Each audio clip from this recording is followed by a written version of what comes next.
Wouldn't you say then that the New Testament is better or more relevant than the Old Testament? Well, in some ways it is more relevant. In some ways it is, because it's revelation of God in our age. It's for our time.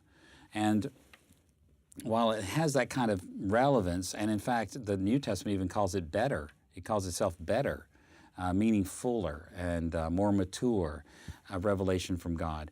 But at the same time, we have to remember something about that New Testament. It's tiny.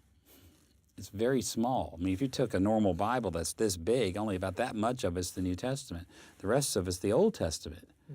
And so while the New Testament is more relevant in the sense that it comes from our period of history, the New Testament was never given to us to replace the Old.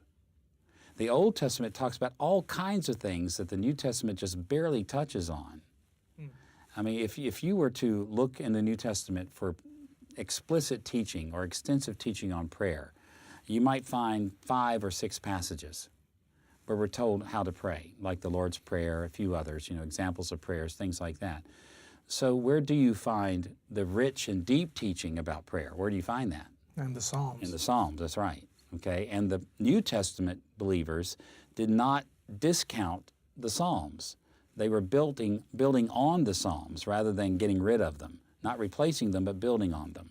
And so the same kind of thing would be true when it comes to politics. The New Testament really only tells us basically live quiet lives, don't be revolutionaries, a few things like that, Romans 13 and the like. So where do you find the kinds of definitions of justice and righteousness for society that we need so desperately in our day? It's really not from the New Testament, it's from the Old Testament again. The New Testament doesn't tell us much about music.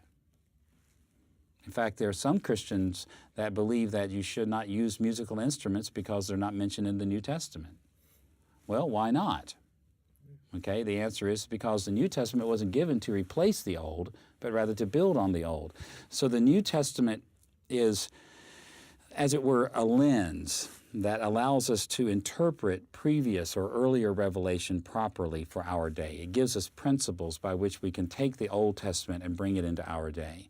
We don't want to go back, that's for sure, to the previous times, but we don't want to ignore the previous times either. And the New Testament gives us the lens by which we can accept it and understand it and apply it to our lives.